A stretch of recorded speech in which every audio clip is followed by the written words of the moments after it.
آج 22 جمادی الثانی ہے۔ امیر المومنین حضرت ابو بکر صدیق رضی اللہ تعالیٰ عنہ کا یوم وصال ہے۔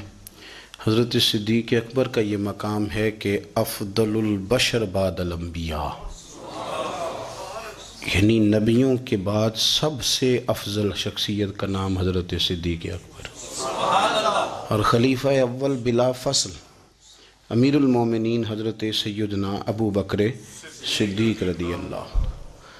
آج آپ کا یوم وصال ہے، اور ساتھ ساتھ آج 5 فروری بھی ہے، یوم یکجہتی کشمیر۔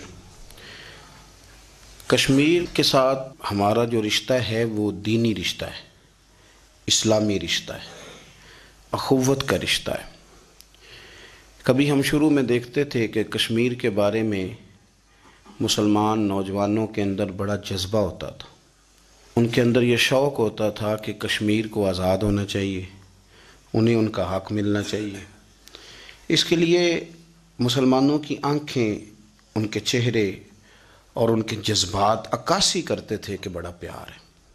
اس پر گفتگو جب ہوتی تھی تو لفظ اگر کسی کو صحیح نہیں بھی ادا کرنے آتے تھے تو اس کی باڈی لینگویج بتاتی تھی کہ اس کے اندر کوٹ کوٹ کے جذبہ بھرا ہے کشمیریوں کے حق میں۔ اور پاکستانی دنیا کے کسی کونے میں ہوتے تھے تو وہ کشمیر کی سپورٹ کرتے تھے، حمایت کرتے تھے، بات کرتے تھے۔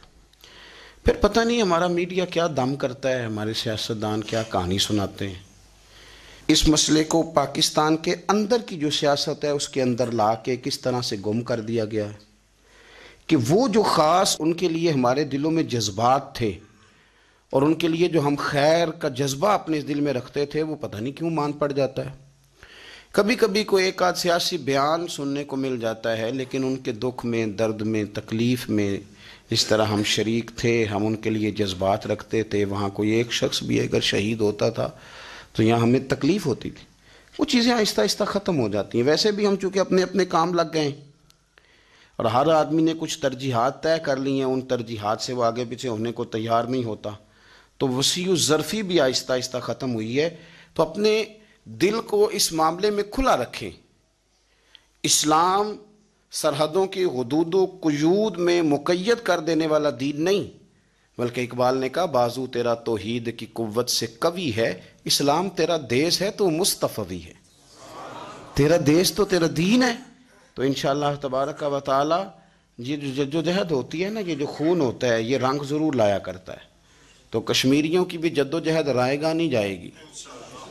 انشاءاللہ تعالی ایک وقت آئے گا کہ ان کے لیے آزادی کا سورج طلوع ہوگا اور بڑی ساری روشنیاں پھیلیں گی۔ خون پھر خون ہے، یہ ٹپکے گا تو جم جائے گا، دست قاتل پہ جمے یا کف صحرا پہ جمے، اس نے جم تو جانا ہی ہوتا ہے۔ کبھی قاتل کے ہاتھوں پہ جمتا ہے، وہاں نہ بھی جمے تو زمین پہ تو جم ہی جاتا ہے۔ چلنے والوں کو احساس تو ہوتا ہی ہے کہ یہاں کسی کا خون جمع ہوا، تو یہ خون پھر خون ہے، جب بھی ٹپکے گا یہ جم جائے گا، دست قاتل پہ جمے یا کف صحرا پہ جمے، یہ جم جائے گا۔ اللہ تبارک و تعالی امت مسلمہ کو ایک بنائے، نیک بنائے اور حضور کی غلامی پہ جمع فرمائے۔